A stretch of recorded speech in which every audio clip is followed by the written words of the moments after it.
এয়া মোৰ আজিৰ ব্ৰেকফাষ্ট চিম্পল ডোচা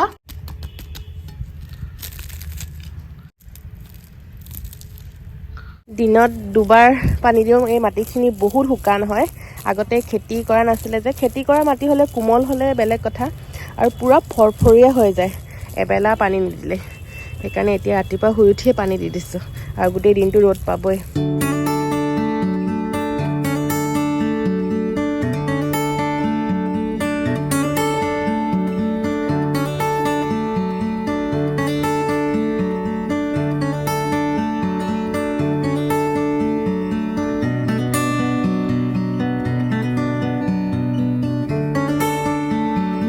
পিয়াজ পাত বহুত ভাল পাওঁ যে সেইকাৰণে পিয়াজখিনি ইমান জল্দি ওলাইছে ভাল লাগি গৈছে বাৰীৰ কাম বন কৰি মেলি আজৰি পানী ইমান জল্দি শুকাই যায় নহয় দিয়াৰ লগে লগে এইফালে দিলোহে চাওক এইখিনি তিতি আছে এইফালৰখিনি শুকাই গ'ল এতিয়া পিছবেলাহে দিম এতিয়া নিদিওঁ আৰু কাপোৰ যোৱাকালি শুকোৱা নাছিলে সেইখিনি ৰ'দত দি ল'লোঁ ৰাতিপুৱাৰ এই মিঠা মিঠা ৰ'দটো খুৱাই বহুত ভাল লাগে আৰু মোৰ আন এটি ভ্লগলৈ আপোনালোক সকলোকে স্বাগতম জনাইছোঁ আৰু ৰাতিপুৱা ৰ'দটো কিবা এটা ভাল লাগে এই ৰ'দটোত বহি দুপৰীয়া ৰ'দটো যেতিয়া কাঢ়া হয় তেতিয়া তাত বৰটেঙা খোৱাৰ ছিজনো হয় এতিয়া বৰটেঙা খাই ভাল লাগে খালি গাটো ইমান এটা ভাল নাই যে সেইকাৰণে বৰটেঙা আনি থৈছোঁ কিন্তু খোৱা নাই বেয়া হৈ থকাৰ কাৰণে ইমান দিনে ভ্লগো নাই দিয়া এতিয়া গাটো ভাল পাইছোঁ বাৰু ৰ'দ ফুৱাই ফুৱাই গা ভাল হৈছে কোলা হৈ গৈছোঁ স্কিনৰ অৱস্থা নাই গা বেয়া হৈ থাকিলে কাৰ এনেকুৱা হয় জ্বৰ হোং উঠে যে মোৰ এইখিনি জ্বৰ হোং এইফালে পূৰা উঠি গৈছিলে সেইকাৰণে ভ্লগো বনোৱা নাই এইবোৰ উঠি থাকিলে বহুত দেখিব বেয়া লাগে আৰু ৰাতিপুৱাই হালধি লগালোঁ এয়া হালধি কেঁচা হালধি মায়ে দি পঠিয়াইছে আমাৰ বাৰীৰ সেয়া ধুনীয়াকৈ পেষ্ট বনাই লৈছোঁ কেঁচা হালধিয়ে দাগখিনি এৰুৱাত সহায় কৰে সদায় কেঁচা হালধিয়ে লগাই আছোঁ যাতে স্কিনখন অকণমান ভাল হওক আগতকৈ কেঁচা হালধি সঁচাকৈ বহুত ভাল হয় দেই কেঁচা হালধি তুলসী অকণমান যে তুলসী পাত দুখিলামান দি দিয়ে আৰু ভাল হয় হালধি লগাই অকণমান সময় ৰাখিলোঁ আৰু এতিয়া ঠাণ্ডা দিনত উইণ্টাৰ ছিজনত আমাৰ স্কিনবোৰ ডেমেজ মানে পুৰা ড্ৰাই হৈ যায় আৰু এক্সফলিয়েট হৈ যায় হালধি মানে বেষ্ট অপশ্যন হয় কেঁচা হালধি তাত অকণমান সানি দি দিব পাৰিলে আৰু ভাল হয় হালধি লগোৱাৰ পিছত চাওক কেঁচা হালধি লগালে এনেকুৱা হালধি হৈ থাকে এতিয়া ফেচ ৱাছ কৰিম আৰু ফেচ ৱাছ কৰিবলৈ সেই উইণ্টাৰ ছিজনত আকৌ মোৰ যিটো কিয়ৰ স্কিনৰ যিখিনি ৰুটিন আছিলে আগতে ফ'ল' কৰি আহিছিলোঁ সেইখিনি আকৌ এতিয়া উইণ্টাৰ ছিজনটো ছেইম ফ'ল' কৰিম কিয়ৰ স্কিনৰ যিটো ফেচ ৱাছ হয় সেইটো কমিং ফেচ ৱাছ হয় ইমান ধুনীয়া ফিল হৈছে কাৰণ কিয়ৰ স্কিনৰ প্ৰডাক্টবোৰ যে মই বহুত দিনৰ পৰা ইউজ কৰি আছোঁ সঁচাকৈ ৰিজাল্টটো পাইছোঁ আৰু উইণ্টাৰ ছিজনতো এতিয়া সেইখিনিকে আকৌ কণ্টিনিউ কৰিম বুলি ভাবিছোঁ সেই মালিচৰ অহাৰ পৰা বহুত পিম্পলছ দেখি গৈছিলে নে এতিয়া বহুত কমিলে বহুত পৰিমাণে আৰু ধৈৰ্যৰ প্ৰয়োজন হয় পেচেঞ্চ যিমান ৰাখে সিমান ভাল হয় যেনেকৈ শাক পাচলিত পানী দিছোঁ তেনেকৈ নিজকেও হাইড্ৰেটেড ৰখাটো বহুত জৰুৰী হয় আৰু স্কিনখন মইশ্চাৰাইজ কৰি ৰখা এতিয়া আজি সেই হালধিখিনি লগোৱাৰ পিছত এইখিনি সদায় ৰেগুলাৰ কৰি আছে হালধি সানি নহ'লে সেইবোৰ যাতে মানে হাইড্ৰেটেড থাকক বহুতখিনি ভাল হ'ল বাৰু আৰু কিয়ৰ স্কিনটো ইউজ কৰি আৰু বেছি মানে লগতে যেতিয়া কৰি দিয়া হৈছোঁ এতিয়া উইণ্টাৰৰ কাৰণে বহুত ভাল লাগিছে আৰু যিসকলে নাজানে কৈ দিওঁ কিয়ৰ স্কিনটো হৈছে doctors and dermatologist best app য'ত ঘৰতে বহি বহি ইজিলি নিজৰ ফেচ হেয়াৰ স্কিন ৰিলেটেড প্ৰব্লেমসমূহ ইজিলি ডক্টৰৰ লগত ইণ্টাৰেক্ট কৰিব পাৰে আৰু তাত সেইটো কমপ্লিটলি ফ্ৰী অফ কষ্ট হয় 1500 টকাত এটা ধুনীয়া কিট ৰেডি কৰি পঠিয়ায় য'ত ডক্টৰছ ফিজ ডেলিভাৰী চাৰ্জেছ আৰু প্ৰডাক্ট কষ্ট সকলোবিলাক ইনক্লুড থাকে স্কিনৰ প্ৰডাক্টখিনি ইউজ কৰোঁতে যদি কিবা প্ৰব্লেমো পায় তেতিয়া ডক্টৰৰ লগত ডাইৰেক্টলি এপছৰ থ্ৰু দি ইণ্টাৰেক্ট কৰিব পাৰে ডাইৰেক্ট ফোন কৰি কথা পাতিব পাৰে এভৰি 20 ডেইজৰ মূৰত ডক্টৰে নিজে চেকআপৰ কাৰণে ফ'ল' আপ কৰে সেইটো এটা বহুত ভাল পইণ্ট হয় আৰু এইটো ট'টেলি ফ্ৰী অফ কষ্ট হয় এতিয়া আমি কোনোবা ডক্টৰ এজনৰ তাত যদি অফলাইন ভিজিট কৰোঁ তেতিয়া আকৌ এক্সট্ৰাকৈ পে' কৰিবলগীয়া হয় এতিয়া মই সেই এপ্ৰিলতে ট্ৰিটমেণ্ট লৈছিলোঁ এতিয়া মলদ্বীপছৰ পৰা অহাৰ পিছত আকৌ দেখালোগৈ এতিয়া বহুতখিনি ইম্প্ৰুভ হৈছে মই যিটো মোৰ অনেষ্ট ৰিভিউ হয় সেইটোহে দিছোঁ মই মিছা ৰিভিউ নাই দিয়া কাৰণ মিছা ৰিভিউ এটা দি লাভ নাই মই যিখিনি প্ৰুফ পাইছোঁ সেইখিনি কৈছোঁ বহুতে প্ৰুফো পাইছে মই কমেণ্টছত দেখোঁ বাৰু কিয়ৰ স্কিনটো কিছুমানে ভাল পাইছে কিছুমানে বেয়া পাইছে সকলোৰে স্কিন টাইপছটো বেলেগ বেলেগ হয় কাৰোবাৰ প্ৰচেছটো দীঘলীয়া হয় কাৰোবাৰ শ্ল' হয় মোৰ যেনেকৈ দীঘলীয়া হয় ট্ৰাই কৰি চাওক কিয়ৰ স্কিন এপছটো মোৰ দীঘলীয়া প্ৰচেছ হৈছে ডেছক্ৰিপশ্যনৰ লিংকটো দিয়া আছে কিয়ৰ স্কিন বুলি ট্ৰাই কৰি চাওক আৰু এতিয়া মই যাম হস্পিটেলত ভাত বনাই কাৰণ এতিয়া ঠাণ্ডা দিনত জালুকীয়া মাগুৰ মাছৰ জালুকীয়া সেইবোৰ খাব লাগে আৰু হেল্থৰ কাৰণে বহুত বেছি ভালো হয় নিজৰ কাৰণেও বনাম আৰু আমাৰ বিতুপনৰ কাজিন বা বৰ্তাৰ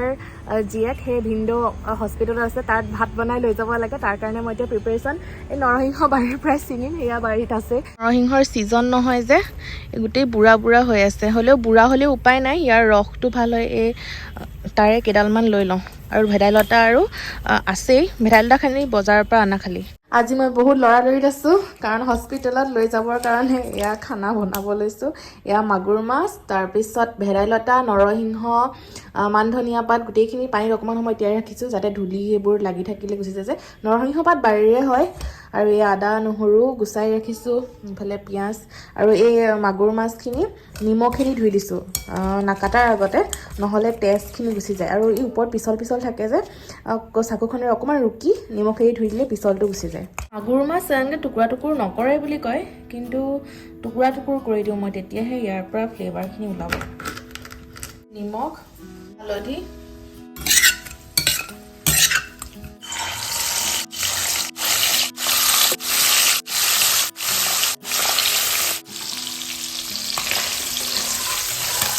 মাছখিনি হাফ ফ্ৰাই কৰিছোঁ মাছ ভজা তেলতে দিছোঁ পিঁয়াজ তেল অকণমান বেছিয়ে হৈছে ইমান তেল নিদিলেও হৈ যায় টোটেল 7জন মানুহৰ কাৰণে বনাই আছোঁ সেইকাৰণে ইয়াতে আলু দি দিছোঁ অকণমান যাতে ডাঠ হৈ যায় হালধি নিমখ আলুখিনি তেলতে সিজিব দিম বাকী নৰসিংহখিনি সিজিবলৈ দিওঁ বেছি টাইম নালাগে আলুখিনি সিজালে নৰসিংহ ভেদাইলতা আৰু মান ধনিয়াৰ পাতখিনি একেলগে গুড়ি কৰি লওঁ এয়া মান ধনিয়া এয়া ভেদাইলতা তাৰপিছত এইবোৰ নৰসিংহ অকল 3টা ইনগ্ৰিডিয়েণ্টছে আছে আৰু বেছিকৈ থাকিলে আৰু ভাল হয় নহৰু আদাটো অকণমান বেছিকৈ দিছোঁ আদাটো বেছিকৈ দিলে খাই ভাল লাগে কেঁচা জলকীয়া অকণমান জালুক কাৰণ জালুক খালে ঘাঁবোৰ জলদি শুকায় বুলি কয় সেইকাৰণে জালুক অলপ বেছিকৈ দি দিছোঁ পানী যাতে গুড়ি হয় নহ'লে মিক্সিটোৰ তলত ডাঠকৈ লাগি ধৰে পানী যদি নিদিয়ে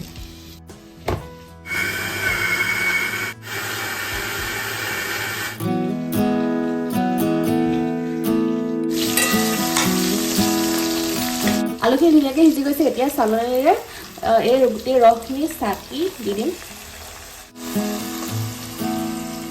চালনীৰে চালি নিদিলেও হয় মই বুঢ়া নৰসিংহৰ পাতো দি দিছিলোঁ সেইকাৰণে চালনীৰে চালিবলগীয়া হৈছে নৰসিংহ পাত এতিয়া ছিজন নহয় যে গোটেই বুঢ়া বুঢ়া হৈ গৈছে যদি কুমলীয়া হোৱাহেঁতেন মই এনেকৈ ডাইৰেক্টে দি দিলোঁহেঁতেন থাকি গ'ল অকণমান গোটা গোটা হয় এইখিনি আকৌ মিক্সিত দি পানী অকণমান দি গুড়ি কৰি দিম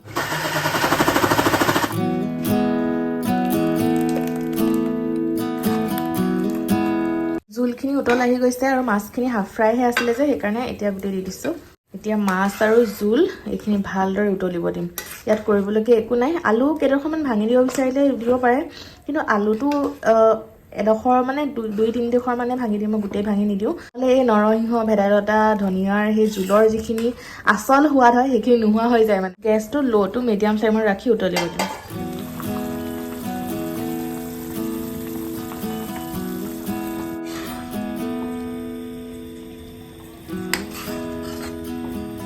মাগুৰ মাছৰ জালুকীয়া হৈয়ে গ'ল এতিয়া আজি মই ফাৰ্ষ্ট মোৰ বাৰীৰ বস্তু এটা ছিঙি মোৰ বহুত বেছি ভাল লাগি আছে নিজৰ বাৰীৰ পিঁয়াজ পাত মই পিঁয়াজ পাত আৰু ধনিয়া পাত ইমান বেছি ভাল পাওঁ কোনে কোনে মোৰ নিচিনা তেনেকৈ ভাল পায় কমেণ্ট কৰিব মানে ধনিয়া পাত থাকিলে মানে মোৰ একোৱেই নালাগে গোটেই বজাৰত গ'লেতো মই এতিয়া ধনিয়া আমাৰ ওলোৱা নাই অকণমান হৈছে বজাৰত গ'লে ধনিয়া মই এগাল মুঠি ছিঙি আনো মানুহে দোকানীজনে ভাবে বাইদেউ ইমান গাল ধনিয়া কি কৰিব নাই মোৰ ধনিয়া বহুত ভাল লাগে আৰু পিঁয়াজ পাত মোৰ বাৰীৰ প্ৰথম ছিঙিম এবাৰ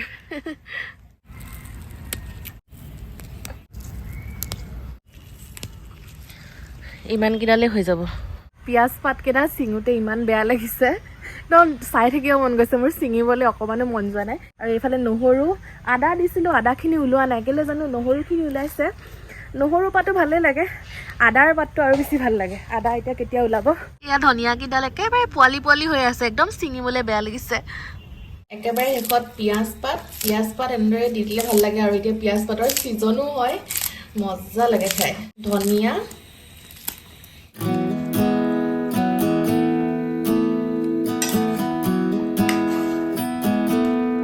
এতিয়া বনাম বেঙেনা পিটিকা ঠাণ্ডা দিনত কি মজা লাগে খাই এনেকৈ অকণমান ফুটা কৰি দিছোঁ অকণমান তেল দি মোহাৰি দিম তেতিয়া বাকলিটো গুচাবলৈ ইজি হয়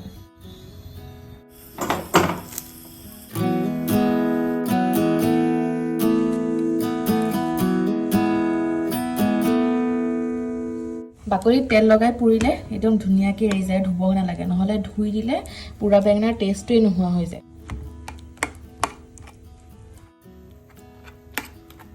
সোৱাদ অনুসৰি নিমখ, মিহিকৈ কাটি লোৱা আদা, কেঁচা জলকীয়া, ধনিয়া পাত, পিঁয়াজ পাত, এইটো একদম পাৰ্চনেল ফেভৰেট হয়।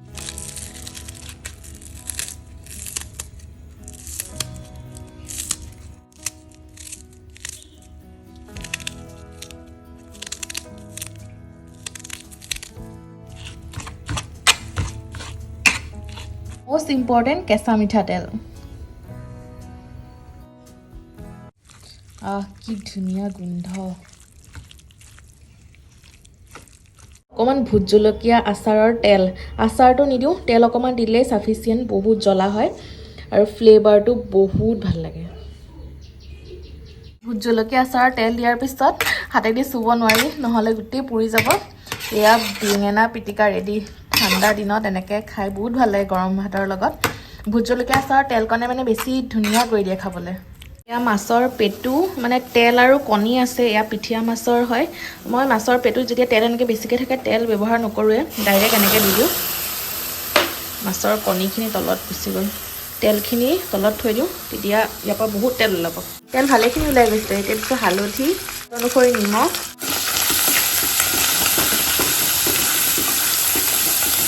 জলকীয়া, পিঁয়াজ, বিলাহীৰ গুটিটো উলিয়াই দিছোঁ। মোৰ একদম বহুত লৰালৰি হৈছে, সেইকাৰণে ডাঙৰকৈ কাটি দিছোঁ, অলপ সৰুকৈ কাটিব লাগিছিলে। আৰু তেলত গলিও যাব বাৰু, টেনশ্যন নাই। বিলাহীখিনি অকণমান গলিব ষ্টাৰ্ট কৰিছে। তেল দিয়া নাছিলোঁ যে, সেইকাৰণে তলত অকণমান লাগি ধৰিছিলে অথনি। তেল অকণমান দিব পাৰিলে ভাল আছিলে, কিন্তু বহুত ওলালেই তেল, ইমান এগাল ওলাইছে। অকণমান ভাত দি দিছোঁ, মাছৰ পেটুৰ লগত ভাত ভাল লাগে খাই। অকণমান সময় ভাজাৰ পিছত পিঁয়াজ পাত আৰু ধনিয়া পাত দি দিলে খাই ভাল লাগে।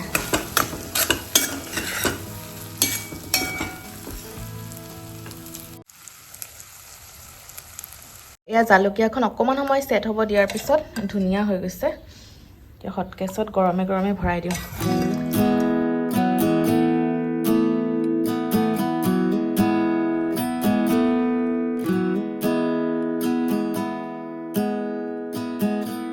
আমি ভাত পানী খাই মেলি বিতুপনৰ অফিচৰ পৰা আহি মেলি খালে। কেনেকুৱা লাগিলে তোমাৰ? ভাল লাগিলে, ধুনীয়া আছিলে। বহুত দিনৰ মূৰত খাইছোঁ ন এনেকুৱা থলুৱা খাদ্য। নৰসিংহ পাত, ভেদাইলতা ইমান ভাল লাগিলে নহয় মাগুৰ মাছৰ লগত। এতিয়া গৈ আছোঁ হস্পিটেললৈ। হস্পিটেলতো সেই পিছফালে আছে, টিফিনত ভৰাই আনিছোঁ। হটকেছত গৰমে গৰমে খাব। ভেদাইলতা, নৰসিংহ, মাগুৰ মাছ, শিঙি মাছ, কুচিয়া খাব পাৰিলেতো আৰু ভাল হয়। তেজ আহে বুলি কয়, শক্তি আহে বুলি কয়। বেমাৰী মানুহ কোনোবা আছে, চাই আছে যদি সেনেকৈ খাব, বহুত ভাল হয়। দুপৰীয়া হস্পিটেলত ভাত দি অহাৰ পিছত বিতুপনো গ'ল অফিচলৈ। মই অকণমান শুই দিলোঁ, কাৰণ মোৰো গাটো বৰ এটা ঠিক নহয় যে। চৰ্দি লাগি আছিলে। চৰ্দি লাগি থাকিলে আৰু জিভাখনৰ টেষ্টটো গুচি গ'ল, নাকৰ গোন্ধও পোৱা নাছিলোঁ যোৱাকালিলৈকে। আজি অকণমান পাইছোঁ, আৰু জালুকীয়াটো খাই দিওঁতে অকণমান ভাল লাগিছে। মানে জিভাৰ সেই টেষ্টটো পাইছোঁ, মানে গ্ৰীণ যি সোৱাদটো হয়, সেই ভাল লাগিলে খাই। আৰু আপোনালোকে ট্ৰাই কৰি চাব পাৰে। আৰু হস্পিটেলত ডক্টৰে কোৱা মতে, HM হস্পিটেলত আছে, তাত বহুতে বাৰু হেল্প কৰিছে আমাৰ ইউটিউব ফেমিলিৰ সদস্য। থেংক ইউ সেইসকলক যিসকলে হেল্প কৰিছে। ডক্টৰে কোৱা মতে ডেঞ্জাৰ, মানে ভয় কৰিবলৈ একো নাই, সকলোবিলাক ঠিকে আছে। আৰু এতিয়া বিতুপনে মোক ফোন কৰিছে, তাৰ ইম্পৰ্টেণ্ট বিয়া এখন আছে, বিয়াখনৰ কাৰণে ৰেডি হ'বলৈ। চ' সেই বিয়াখনত যাবই লাগিব। ত' মই বিয়াৰ কাৰণে এতিয়া ৰেডি হৈ লওঁ লৰালৰিকৈ।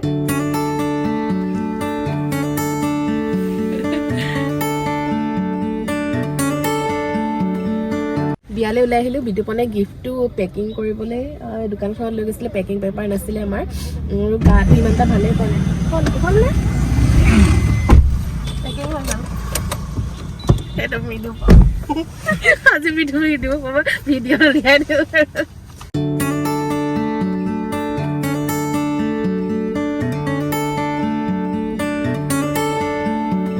আমি বিয়া খাব গৈ মেলি এতিয়া আকৌ ঘূৰি আহিছোঁগৈ।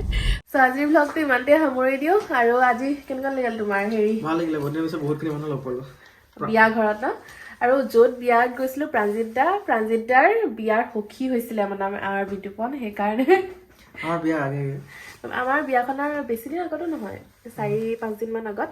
চ' ভাল লাগিলে, বহুত 4-5 মাহৰ আগত। সিমানেই আছিলে, পাহৰি গৈছোঁ। হয়।